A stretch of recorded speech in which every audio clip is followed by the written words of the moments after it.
Hi friends, welcome to Samriya channel. 3 மணிக்கெல்லாம் நாங்கள் காரில் ஏறி எங்கே போயிட்டுருக்கோம் அப்படின்னு பார்த்தீங்கன்னா கன்னியாகுமரி சன்ரைஸ் பார்க்குறதுக்காக தான் போயிட்டுருக்கோம். நாங்கள் பூவார் வந்திருக்கோம். பூவார்லேருந்து கன்னியாகுமரி ரொம்ப கிட்ட. ஸோ நீங்கள் பூவார் வந்தீங்கன்னா கண்டிப்பாக கன்னியாகுமரியும் போய் விசிட் பண்ணிட்டு வாங்க. ஏன்னா அங்கேருந்து ரொம்ப பக்கம்ன்றதுனால நீங்கள் கன்னியாகுமரியே வந்து ஒரு நாள் சைட் சீயிங்காக வச்சுக்கலாம். நாங்கள் காலையில் ஒரு 3:46க்கு ஜேர்னியை ஸ்டார்ட் பண்ணோம். தமிழ்நாடும் கேரளா பார்டரும் கிராஸ் பண்ணும்போது ரொம்ப நல்லா இருந்தது. ஏன்னா அந்த ரோடே வந்து பார்த்திங்கன்னா ஒரு பக்கம் தமிழ்நாடு இருந்தது, ஒரு பக்கம் கேரளா இருந்தது. அந்த மாதிரி ஒரு ஸ்ட்ரீட்டு தான், ஆனால் இந்த பக்கத்தில் கேரளா, அந்த பக்கம் தமிழ்நாடுன்னு சொன்னாங்க. அது எங்களுக்கு டிஃப்ரெண்ட்டாக இருந்தது. ஃபஸ்ட்டு நாங்கள் போன இடம் வந்து சுச்சீந்திரம் டெம்பிள். இந்த டெம்பிளில் ஒரு பெரிய ஹனுமன் ஸ்டாச்சு இருக்கிறதா சொன்னாங்க. அது இல்லாமல் இந்த சுச்சீந்திரம் டெம்பிள் வந்து ரொம்ப பார்க்க டிவைனாக, அதே டைமுக்கு நம்மளுக்கு நல்ல பாசிட்டிவ் வைப்ஸை தரோம் அப்படின்னு சொன்னாங்க. ஸோ கண்டிப்பாக எல்லோரும் இந்த டெம்பிள் விசிட் பண்ணோன்னு சொன்னாங்க. அதனால நாங்கள் இங்கே வந்திருக்கோம். இங்கேயும் பார்த்தீங்கன்னா ஜென்ஸ் யாருமே மேலே சட்டை போடக்கூடாது. அது என்னமோ இங்கே இருக்கிற நிறைய டெம்பிள்ஸ்லாம் அதுதான் ஒரு ரூலாக இருக்குது. ஸோ சுச்சீந்திரம் டெம்பிளில் கொஞ்சம் நேரம் டைம் ஸ்பெண்ட் பண்ணிவிட்டு நெக்ஸ்ட் நாங்கள் போனது வந்து சன்ரைஸ் பார்க்குறதுக்காக. எங்களுக்கு முன்னாடியே ஏகப்பட்ட பேர் வந்து சன்ரைஸ் பார்க்குறதுக்காக உட்காந்துருந்தாங்க. பக்கத்துலேயே டீ, காஃபி, சுக்கு காஃபி, சமோசாலாம் விற்றுட்டு இருந்தாங்க. ஸோ அதெல்லாம் வாங்கி சாப்பிட்டுட்டு சன்ரைஸ்க்காக எல்லோரும் வெயிட் பண்ணிகிட்டு இருந்தோம். ஏர்லி மார்னிங் அந்த பீச்சை வேவ்ஸோட பார்க்குறதுக்கே ரொம்ப அழகாக இருந்தது. அங்கே கொஞ்ச நேரம் உட்காந்து நிம்மதியாக அந்த கடலை பார்த்துட்டே இருக்கும்போது சன்ரைஸ்க்காக வெயிட் பண்ணிட்டு இருந்தோம். ஆனால் எங்களோட துரதிர்ஷ்டம் அன்னைக்கு வந்து க்ளவுடியாக இருந்ததுனால எங்களால் சன்ரைஸே பார்க்க முடியல. அவ்வளோ தூரம் ட்ராவல் பண்ணி காலங்காத்தால் எந்திரிச்சு வந்தது வேஸ்ட்டாக போயிடுச்சு. கொஞ்ச நேரம் தூங்கிட்டாவது மெதுவாக வந்திருக்கலாம். பட் எப்படியோ எங்களால் கடைசி வரைக்கும் சன்ரைஸ் பார்க்க முடியல க்ளவுடியாக இருந்ததுனால. கன்னியாகுமரியில் சன் ரைஸ் ஆகும்போது பார்த்தீங்கன்னா ஒரு சங்கு முழங்குறாங்க. அதை வச்சு தான் நம்ம தெரிஞ்சுக்கலாம் சன் ரைஸ் ஆகிடுச்சின்னு சொல்லிட்டு. அப்படி தான் நாங்களும் தெரிஞ்சுக்கிட்டோம். நாங்களாவது பரவாயில்ல, இங்கேருந்து ட்ரிவாண்ட்ரம்லேருந்து தான் வந்தோம். இங்கே நிறைய பேர் வந்து நார்த் சைட்லலாம் வந்து உட்காந்துருந்தாங்க. புள்ள குட்டியோட இப்போ சாப்பாடெலாம் கட்டிட்டு வந்து உட்காந்துட்டு வெயிட் பண்ணிட்டு இருந்தாங்க சன்ரைஸ் பார்க்குறதுக்காக. பஸ்ஸெல்லாம் பிடிச்சி வந்தேன்னு சொன்னாங்க. பாவம், அவங்க யாராலையுமே வந்து சன்ரைஸ் கடைசி வரைக்கும் பார்க்க முடியல. சரி, சன்ரைஸ் தான் பார்க்க முடியல, ஸோ ஃபோட்டோவாவது எடுத்துகிட்டு கிளம்புவோன்னு சொல்லிட்டு நாங்களும் வந்து ஃபோட்டோ எடுத்துகிட்டு கிளம்பலான்னு பார்த்தோம். அப்போது பார்த்திங்கன்னா சைடில் ஒரு பெரிய பாத்வே மாதிரி தெரிஞ்சிச்சு. பீச் சைடில் அந்த நுனி வரைக்கும் போகலாம் போல இருக்குது. ஸோ நாங்கள் அந்த பாத்வே வழியாக நடந்து அந்த பீச்சோட எண்ட் வரைக்கும் போய் பார்க்கலாம் அப்படின்னு சொல்லிட்டு அந்த ராக் மேலே நடக்க ஆரம்பித்தோம். அந்த வாக் வந்து ரொம்ப நல்லா இருந்தது, ப்ளசண்ட்டாக இருந்தது, நல்ல ப்ரீஸ்.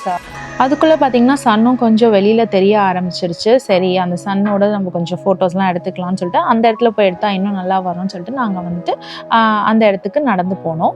ஸோ கன்னியாகுமரியில் வந்துட்டு அந்த பீச் கரையிலேருந்து ஒரு 5 to 10 minutes வாக் நீங்கள் வந்துட்டு அந்த இடத்துக்கு போய் சேர்ந்துடலாம் அந்த பாத்வேல நடக்கிறதுக்கு. ஸோ நாங்கள் அங்கே போயிட்டோம்.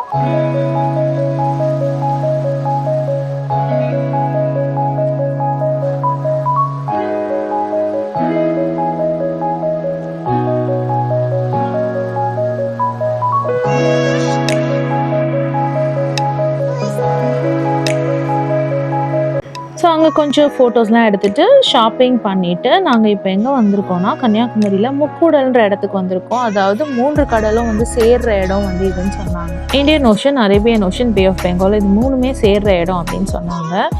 இந்த கடலில் வந்துட்டு நிறைய பேர் குளிச்சுட்டு இருந்தாங்க. குளிக்கிறது வந்து எவ்வளோ சேஃப்னு தெரியல.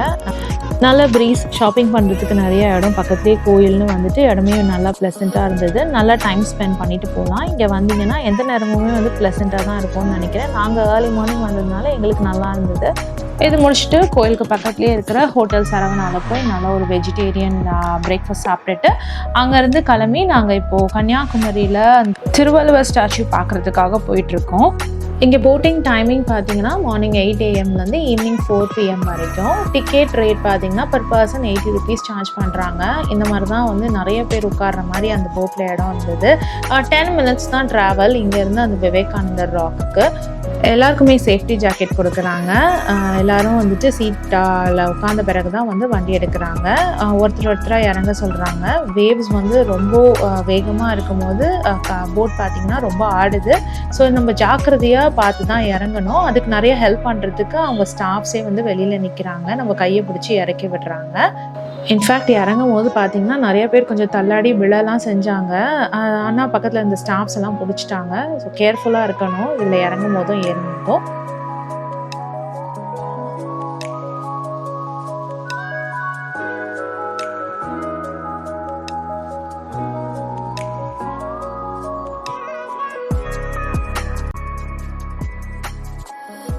ஒரு 2 போட் இருக்குது. அதுதான் போக வர வந்து ஆட்களை வந்து ட்ராப் பண்ணிட்டோம், பிக்கப் பண்ணிட்டோம் போகுது. இங்கே தான் வந்து லைனில் நிற்கணும் போட் ஏறுறதுக்காக. நம்ம முடிச்சுட்டு வந்து சுற்றிட்டு வந்து இங்கே லைனில் நின்னோன்னா போட் ஏற்றிட்டு போகும். இங்கே வந்து நம்ம அகேன் ஸ்லிப்பர் போட்டுட்டு போகக்கூடாது. அதனால ஸ்லிப்பர் வைக்கிறதுக்குமே வந்து தனி இடம் இருக்குது. அங்கே நம்ம ஸ்லிப்பர் வைக்கிறதுக்கு கொடுத்துடலாம், ஃப்ரீ தான். இங்கேருந்து நம்ம நடந்து போகும்போது கால் சுடாமல் இருக்கிறதுக்காக ஒரு ஒயிட் கலர் பெயிண்ட் அடிச்சிருக்காங்க. ஸோ வந்து அது கால் வந்து சூடு தாங்கிறதுக்காக. சம்மர் டைம்லலாம் வந்தோன்னா ரொம்ப சூடாக இருக்கும் இல்லையா, அந்த டைம் வந்து இந்த மாதிரி பெயிண்டில் நடந்து போனோம்னா சில்லுன்னு இருக்கும். ஸோ அதுக்காக அந்த மாதிரி ஒயிட் பெயிண்ட், சூடு தாங்குற மாதிரியான ஒயிட் பெயிண்ட் அடித்து வச்சுருக்காங்க. அங்கே மெடிடேட் பண்ணுறதுக்காகவே ஒரு இடம் இருந்தது. நிறைய இடங்களில் வந்து ஃபோட்டோஸ் வந்து அலௌட் கிடையாது. அதனால் வெளியில் மட்டும் நம்ம ஃபோட்டோ எடுத்துக்கலாம், உள்ளே போய் ஃபோட்டோஸ் எடுக்கக்கூடாது.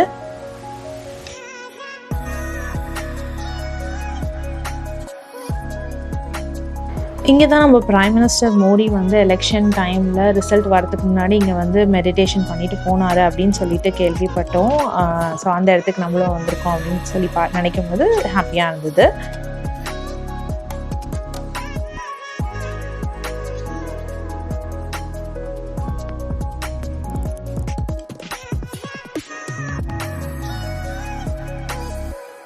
இங்கேருந்து நம்ம போக போகிற இடம் வந்து பத்மநாபன் பேலஸ். என்னதான் கன்னியாகுமரி தமிழ்நாட்டில் சிச்சுவேட்டடாக இருந்தாலும் இந்த பேலஸை பர்டிகுலராக கேரளா கவர்மெண்ட் தான் மெயின்டைன் பண்ணிட்டு வருது.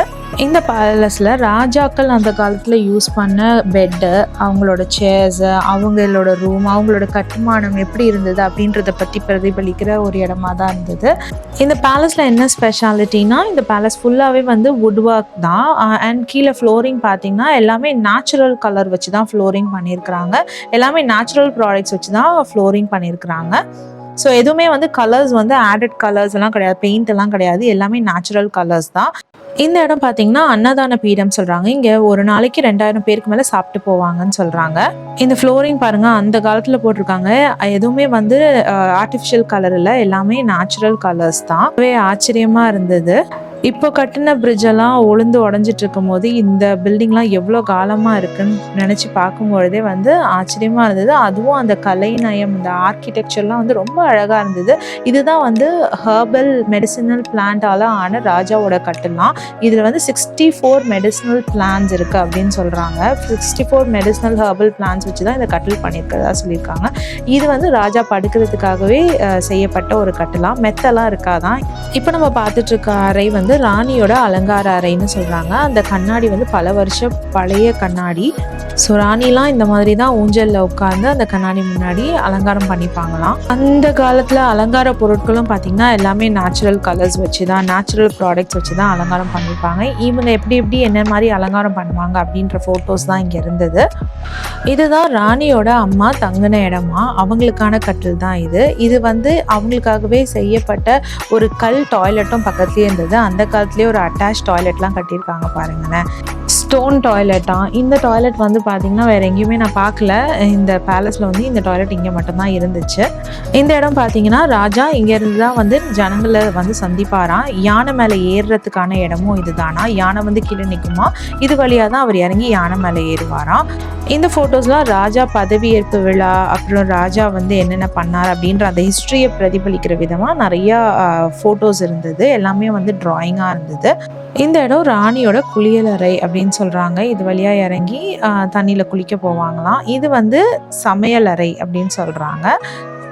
இங்கே தான் வந்து சமையலெல்லாம் நடக்கும். நிறைய பேர் சேர்ந்து இங்கே தான் வந்து சமையல் மாவெல்லாம் ஆட்டி சமைக்கலாம் செய்வாங்க. இங்கே தான் தண்ணி சேகரித்து வச்சு அந்த தண்ணியை யூஸ் பண்ணுவாங்க அப்படின்னு சொல்கிறாங்க. ஸோ கன்னியாகுமரி போனீங்கன்னா கண்டிப்பாக இந்த இடத்த போய் பார்த்துட்டு வாங்க. அந்த காலத்து வாழ்க்கை முறை வந்து உங்களுக்கு அப்படியே கண் முன்னாடி வந்துட்டு போகும். உங்கள் குழந்தைங்களும் நல்லா என்ஜாய் பண்ணுவாங்க. இதுக்கான டிக்கெட் வெறும் 15 rupees தான். ஸோ கன்னியாகுமரி சைட் சீயிங் முடிஞ்சிருச்சு. உங்களுக்கு இந்த வீடியோ பிடிச்சதுன்னா please like, share and subscribe. வேறு ஒரு வீடியோவில் உங்களை நான் திரும்பவும் மீட் பண்ணேன். நாட்டில் தான். By from Jemima.